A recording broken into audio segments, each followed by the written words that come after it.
د اسلام چې کوم لوی دشمن او د پیغمبر علیه السلام سره ډیر زبردست جنگونه کړي. حضرت خالد ابن ولید رضی الله عنه خدای مسلمان یو ډیر د عربو یو مشر چې هغه ډیر زیات هوښیار او ډیر قابل او د پیغمبر علیه السلام سخت دشمن عمرو ابن العاص رضی الله عنه دی هم مسلمان شو. او بل یو زبردست کافر چې تاسو به ټول وپېژنئ د ابو جهل بن عکرمه دا خدای پاک مسلمان او واقعات یې څنګه حضرت خالد ابن ولید وی چې زما زړه کې داسې د اسلام رڼا راتله چې کوم جنګ کې به د نبي علیه السلام سره شریکېدم او ما به د صحابه مقابله کوله نو هغه وخت به زما د زړه ماته وایي چې دا ته څه کوې بس قومیت او د قوم دپاره جنګېدم نو زړه مې مطمئن و زړه به مې خفه و. وی چې کله نبي علیه السلام حدیبیې له راته وی ما ځان سره د شاه سوارانو د اسونو د لښکر واغېسته او مونږ وی چې دي به مونځ کوي یو ځای کې او د مازدیګر دا مونځ داسې دی چې دا مسلمانان نه پرېږدي نو یو مونځ هم نه پرېږدي خو دې له ډېر لوی اهمیت ورکوي.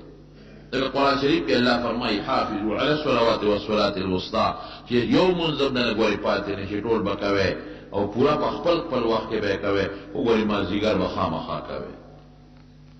نو ما ته خو د مازدیګر د مونځ اهمیت معلوم و نو مونږ وایي چې د دې په مانځو درېږي مونږ به د یو غونډۍ شاته ورته پټ یو ناګهاني به پرې حمله وکړو. مسلمانان چې مونځ کوي تورې به یې ښودي توجه به یې ني د جنګ نیت به یې ني بس چې تر څو دوی ځان سنبالي نو مونږ به قصه ختمه کړي. یو ځای م وله وټاکه په داسې اندازه م وټاکه چې دوی به دلته مازدیګر را رسېږي د مازدیګر مونځ به یو دلته پړه وچوي عربو ته خو ځای نه معلوم و که نه هر ځای خو به چا خیمې نه ښخولې په لاره چې به تلل یو خاص ځای هغه ځای کې به خلکو مسافرو خپل پړه واچوه نه هغوی ته هغه پړاو معلوم و چې دلته به مازدیګر را رسي او دلته به خپل پړه واچوي. پړاو به یې داسې ځای کوي چې هلته کې سوري وي ځمکه هواری میږي وغیره پکې نه اوبه ورته نږدې وي خشاک ورته نږدې وي چې داسې ځای نه دا به مخصوص پړاو نو ځای نه وی مونږ یو ځای کې ورته په تاک کې کېناستو وی روغه لار وه نبی علیه السلام په هغه لار را روان دي جاسوسان مونږ مقرر کړي د هغې اطلاع راکړه چې په دې لار راځي وی ناګانې لار بدله کړه په بل لار نه وی ما ملګرو ته وی چې داسې معلومېږي چې دا رښتونی پیغمبر دی ګوره یکدم یې لار بدله کړه. دوی ته څه پته وه چې مونږ د دې غونډۍ شاته پټ ناست شو د دوی جاسوس خو مونږ چېرته نه یو لیدلی او مونږ پوره تیاری کړې دی د دوی د مرګونو او مکمل لار بدله کړه په بل طرف ته وشو معلومیږي دا چې دا خدای خبر کړی دی خدای هغه څوک خبرې چې پیغمبر یې وي. زمونږ منصوبه ناکام شوه وی چې ناکام شوه نو بیا مونږ بل ځای ورته لاره ونیوله او په دې سوچ کې اندازه م ولګوله چې دوی به مازدیګر دې ځای ته رارسي او دلته به خامخا دوی خپل پړاو اچوي او د مازدیګر مونځ به کوي ځکه بل ځای کې دی نه شي نه دې نه مخکې ځای شته د پړاو غورځولو نه دې نه وروسته بیا شته لرې دي دی نه ځان هم ورته بلکل یو ځای کې پټ کړه خو چې څنګه نبي علیه السلام سره د ملګرو راورسېده او د مازدیګر په مونځ باندې ودرېده بس مونږ خوشحاله و چې که خیر وشو پې حمله کوو نو څه چارې را سره وکړو صلات خوف وکړو. صلات خوف دې ته وایي چې نیم ملګري ځان پسې ودرئ او نیم دشمن ته مخامخ ودرئ. دا نیم چې کله یو رکعت د امام سره وکړي نو دوی لاړ شي دشمن ته ودرېږي هغه ډله راشي امام سره ودرېږي امام دویم رکعت وکړي او د دې دویمې ډلې لومبي رکعت شي او بیا یو ډله هم ځان خپل یو رکعت وکړي بله هم وکړي نیم دشمن ته ولاړي نیم امام پسې ولاړي په داسې طریقه صلات خوف اوس هم جایز دی مشروع دی مسنون دی بلکې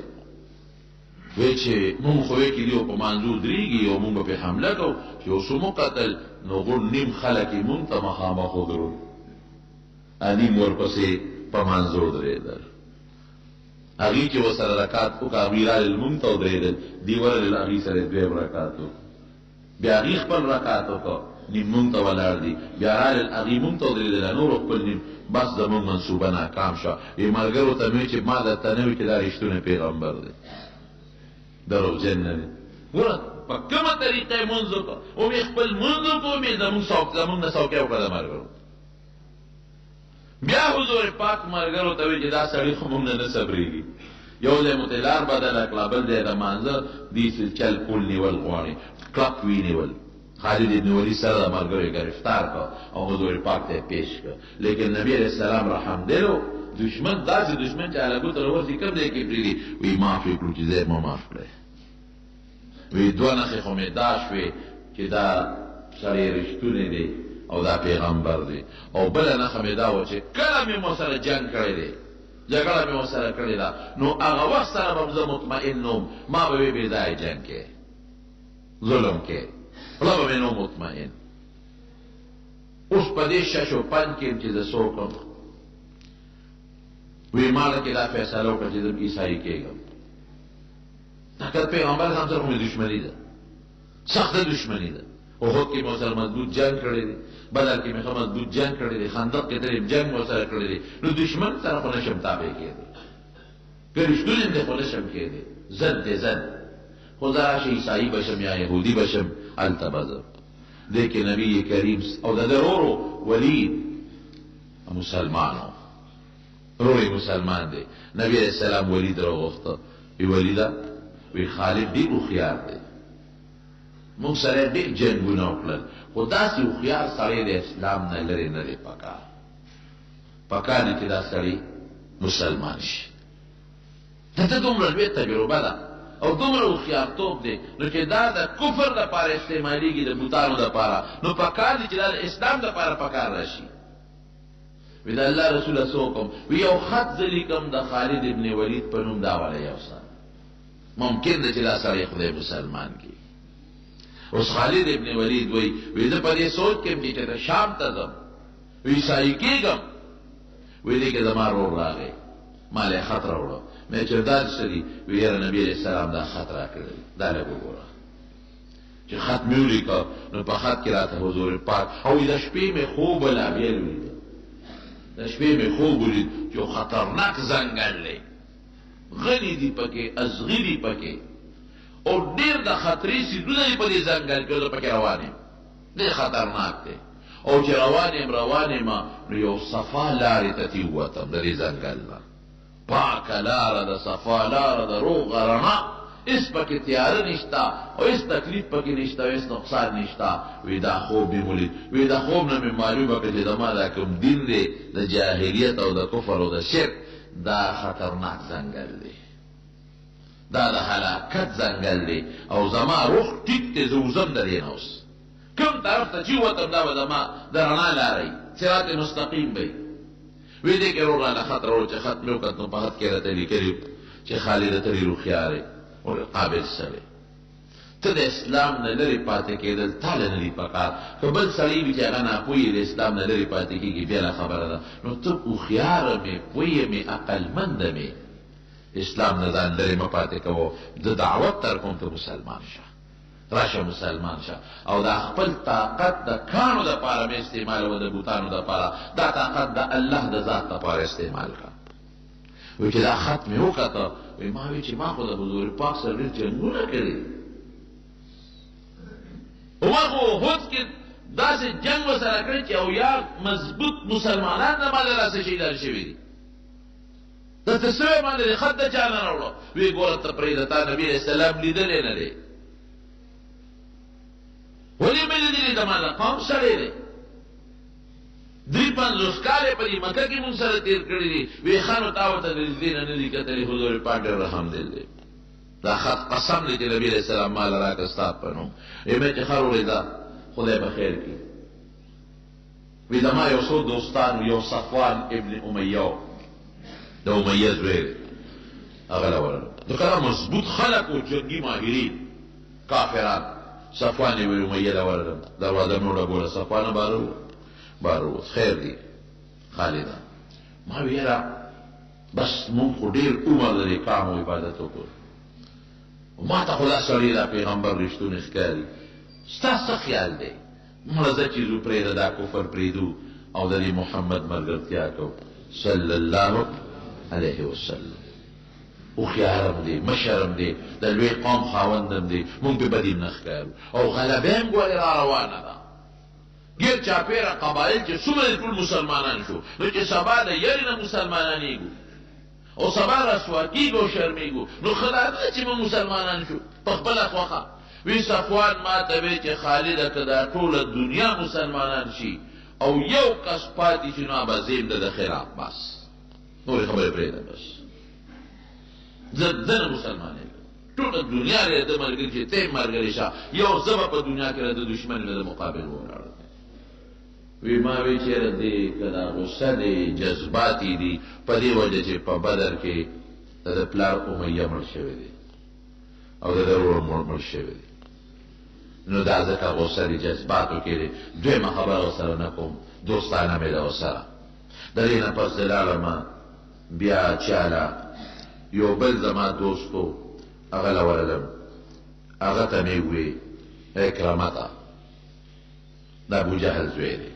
هغه له ورلم اکرمه زما دوست و دم زبردست جنګي ماهر و اکرمه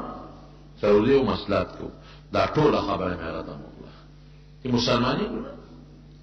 غلبه د دې سړي را روانه ده او بیا چې د رسوایۍ نه اسلام راوړو د زور نه نو بله خبره ده او مونږ ته پته ده چې رښتونه دی او د یو لوی نسب او قوم خاوند دی نو که د ده مونږ ملګري شو بدي پې نه ښکاري وی اکرمه وی چې سوال نه پیدا کېږي چې د مسلمان شو که دا ټوله دنیا را د تابع شي دا ټوله دنیا زه یو دشمن بیم وی ما وی چې دا د ابوجهل زوی دی پلار یې بدر کې مړ دی د پړه کې غوسه پرته ده دا هم نه مسلمانېږي وی یو بل دوست مې و هغه له ورلم عثمان ابن طلحه هغه له ورلم چې عثمانه زما خو بدل دی زه خو بس ما ته خو د اسلام رښتونی دین ښکاري او دا سړی ما ته رښتونی پیغمبر ښکاري او ډېر زیات مخالفتونه وکړل مونږ څه ګټه وکړه خو څه بدې خبرې خو نه کوي او د کانو عبادت مه کوئ بوتان مونږ واقعي په خپل لاس جوړ کړي دي نو چې په خپل لاس هم کوم شی جوړ کړو هغې ته سجدې کوو او زنا مه کوئ نو خبره یې بده خو نه ده او بچي مو وژنئ نو خبره خو یې بده نه ده هغه وایي لوڼه مه قتلوئ نو خبره خو یې بده نه ده او بربنډ طوافونه مه کوئ نو خبره یې بده نه ده مردارې مه خورئ نو دا څه بده خبره ده پردی مال مه خورئ دا څه بده خبره ده پاک اوسېږئ کومه خبره د هغه غلطه چې موږ پکې نقطه راوباسو عثمان ما ته وی چې خالد مقصد دې څه دی مې چې مقصد خو مې دا دی چې زما خوړه کېږي که ته مې ملګری شوې نو زه چې زه مسلمانېږو عثمان وی چې ما بېګاره سوچ کړی ملګری مې ځان له کته ملګری مې کته خو داسې کوو چې یو ځای نه وځو که یو ځای ووتو نو هسې نه خلک راباندې شکیان شي نو دلته راته غم پېښ نه شي نو یو ځای یحجج هلته به ځم لاړ شم او ته م راځه هلته به سره مېلاوېږو بس وی خوشحاله شم چې ملګری مې پیدا شو وی چې هغه مقام ته زه لاړم نو عثمان زمانه مخکې رسېدی و په خپل ساري باندې سور و چې لږ لاړو نو عمرو بن العاص مشر سړی دی هوښیار جنګي ماهر چې مشورې به د مکې کافرانو اخېستې د نه به اخېستې هغه سره میلاو شو مونږ ته یې وی چېرته دی مونږ وی خدایه دا خو مشر دی منصوبې د جنګ خو به ده تیارولې او قابل سړی دی اوس ده سره څوک و مونږ ورته وی ته چېرته ځې وی نه تاسو راته ووایئ مونږ وی خانو بد خو به نه ګڼې وی زه پوه شوم در باندې زه پوه شوم تاسو جوړ مدینې ته روان یې مونږ یې همدغسې وګڼه وی زه م روان یم زه م روان یم څه سوچ دی ستا ته م روان یې ستا څه سوچ دی وی زه خو د ډېرې مودې نه په دې سوچ کې چې زه به کله نه د اسلام کې داخل شم مسلمان بشم خو د خپل قومیت مې پرېښودم نن مې لکه سوچ وکړه چې راشه را دې ګنده ځان وباسه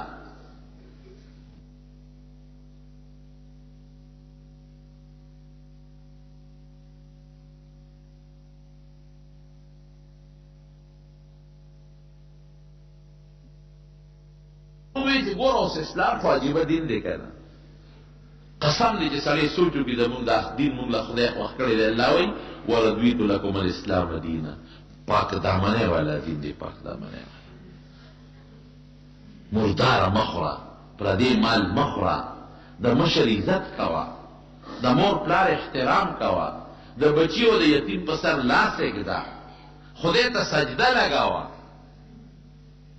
د لونو حق مخورا، د خور حق موها، گاونډي ته ضرر مرسوه. دې کې کومه داسې خبره چې هغه زموږ د فایدې نه ده؟ کومه خبره کې زموږ تاوان دی؟ د شریعت خلاف چې مونږ سر وباسو، د شریعت خلاف چې مونږ ځان چلو، نو دا کې به زموږ پوره تاوان دی. ولې لور جمدی حقولو کې تاوان نه دی؟ ولې لور له خپل حق ورکولو کې تاوان نه دی؟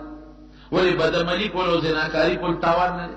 د وجود تاوان، د مال تاوان او د مسلمان عزت اخیستل تاوان نه دی؟ ولې پردی مال خوړل، ستا مال چې څوک خوري ته نه خفه کېږي، نو پردی ولې خوري؟ ستا د مشر چې څوک قدر نه کوي ته نه خفه کېږي، نو پردی مشر قدر ولې نه کوي؟ ستا د بچي په سر چې څوک لاس راکاږي ته پرې خوشحالېږي، د پردي بچي په سر ولې لاس نه راکاږي؟ ستا ګاونډي چې تا ته ضرر رسېږي ته خفه کېږي، نو ته ولې بل ګاونډي ته ضرر رسې؟ تا سره چې څوک ښېګړه وکړي او ته یې قدر ونه کړې خفه کېږي به که نه؟ نو چې خدای را سره ښېګړه کړې ده، نو د خدای قدر ولې نه کوي؟ سر ورته ولې په ځمکه نه ږدي؟ د اسلام کومه خبره داسې ده چې هغې کې زموږ تاوان دی؟ خو مونږ ځان له په خپله د اسلام خبره تاوان ګڼو. اسلام کې قسم په خدای زموږ ګټه ده. اسلام رڼا مذهب دی، اسلام روښانه مذهب دی. کور کې امن، ګاونډ کې امن. اوس خو اسلام خلکو په غلط رخ استعمال کړی دی، په ډېر غلط رخ استعمال کړی دی. نو خلکو ته مه ګوره، جرمونو د خلکو ته مه ګوره، اسلام ته وګوره. یو سړی ویران که نه مسلمان شو، جومات ته ویرانه نه وته، نو هغه چا ورته ویې سپلی رام ته دننه کا. وی ولې؟ وی دا خلک پټۍ درته غلا کوي، دا مخکې ځان سره یو څه. هغه وی څوک یې پټۍ؟ هندوان یې پټۍ؟ د هندوان څه څه؟ وی نه. عیسایان یې پټۍ؟ عیسایان څه څه؟ وی نه. یهودیان یې پټۍ؟ یهودیان څه څه؟ وی نه. وی څوک یې پټۍ؟ وی دا مسلمانان. زه بس وی دغه دین ته مې سلام دی چې خلکو له سپلی پټۍ. نو ګوره هغه قمقل و، هغه هوښیار نو، قمقل و. ولې؟ د یو شخصیت ته ولې دین مه بدنامه وه. یو سړی غلطي وکړه، یو سړی پښتون غلطي وکړه، نو د پښتو خو نه بدنامېږي ورسره. د یو قوم سړي، یوسفزی کې یو سړي غلطي وکړه، نو ټول قوم خو ورسره نه بدنامېږي که نه؟ یو مولانا صاحب ته چا وی شیخ غلا وکړه، شیخ غلا وکړه. هغه وی ګوره ږیره مه بدنامه، داسې مه وایه چې شیخ غلا وکړه، ږیره دې بدنامه کړه. داسې وایه چې غل شیخ شوی دی، داسې وایه چې غل ږیره پرېښې ده د خپل غلا دپاره، چې که ږیره مې نه بیا به خلک را باندې ګمان برباد وکړي، ږیره به پرېږدم څوک بار باندې د غل ګمان نه کوي. دارالعلوم دیوبند نه سپلی پټه شوې چې هغې طالب غلا کړې ده. مولانا صاحب نه داسې مه وایه چې طالب غل شوی دی، داسې وایه چې غل طالب شوی دی، د طالبې جامه کې را ننوتی دی. نو اسلام به نه بدنامې. یو شیخ غلطي وکړه، ږیره به نه بدنامې. ږیره خو ورته نه دي ویلي چې دا غلا وکړه، ږیره پرې منې کوي. یو ملا نه غلطي وشوه، ملا پسې ملاتوب پسې به کنځله نه کوي، ملای خو ورته نه وایي چې دا کار وکړه، ده غلطي وکړه. نو اسلام به نه بدنامې. اسلام ډېر ښکلی مذهب دی چې الله فرمایي ورضیت لکم الاسلام دینا، ما د اسلام غوندې دین غوره کړی دی چې خدای کوم شی غوره کړي او د خیر یې کړی شر وي وایي اوس او د خیر چې دی ورسېدل مدینې منورې ته. اوس ګوره ورته چا ورته ویلي نه دي، نو ویې لمبل اوښان یې څومره لاولې ولمبل، زیاتي نوکان ویښته مې کټ کړل، خوشته جامې ځان سره وړې وې، هغه یې واغوستلې. پھر اسلام خپله سړي ته پاکوالی ښیي او خوشبویي پورې کړه. ولید وله راغی، د خالد ابن ولید روډ. ویې وروړې څه کې راورسېدی؟ ویې راورسېدو. وی چې مونږ خو راورسېدو، خو ودرېږئ جامې بدلو، هله شا به ویزر کوئ، نبی کریم صلی الله علیه وسلم ستاسو استقبال کوي، انتظار مو کوي. صبر وکړه وروره، داسې پلیت وله نه شو ورتلی چې جامې پاکې کو، وجود پاک کو، دوړې لرې کړو، بیا به ورځو. درې واړو جامې بدلې کړې، غسل یې وکړل، صفا جامې واچولې، خوشبویې واچولې، او بیا نیغ لاړل مدینې شریفې ته. او چې په جومات کې ورننوتل، حضور پاک دقسې ورته ولاړ، مسکې ورته ولاړ دي، مسکې. او دی چې ویرل سنګ خالد ابن ولید لومبي یا به ورته دشمن وی، یا به په جنگونو کې کنزل ورته کول او د حضور پاک نوم به رواناو نوم به ولا په بدو اغشتو مزمم به وي محمد به نه وي محمد معنا د صفت خاوند ښکلی د ستایل شوی مزمم معنا چې هغه انسان چې په بدو یادېږي نو د پیغمبر علیه السلام ښکلی نوم به نه اغشته خراب نوم باندې به یادو او چې اوس لا مسلمان نه دی وروسته مسلمانېږي او پنځه شپږ منټه پس چې جومات ته ورننوت وي السلام علیکه یا رسول الله دا الله رسول په تا دې سلام او فورا حضور پاک دعوت نه دی ورکړی فورا اشهد ان لا اله الا الله د دې خبرې ګوي ورکوم چې الله یو دی شریک نه لري واشهد ان محمدا عبده ورسوله د دې خبرې ګوي ورکوم چې محمد صلی الله علیه وسلم د الله خپل بنده او د الله استاد او پیغمبر دی او چې څنګه کېناسته نو به سوي بل الله رسول مخستر کې د سره نشم لګول ما ډېر لوی جرمونه کړل ما په هر میدان کې ستا مقابله کړې ما په هر میدان کې ستا دشمن مقابله کړې ده او ما څو ځله ستا د مرګ نیتونه کړي دي یو ځل نه څو ځله مې د مرګ نیتونه کړي دي او د دنیا مسلمانان صحابه زما د لاس شهیدان دي اوس به زه څه کوم وی دا کلمه کې دی وی د یارې دی وی که د زړه نه وینا بیا نشته دا مې د زړه نه وی د زړه نه دا منم چې اسلام حق دین دی او ته د خدای رښتونی پیغمبر یې وی دا بس الاسلام یهدم ما کان قبله دینه مخکې چې دې څه کړي دي د اسلام د وجې معاف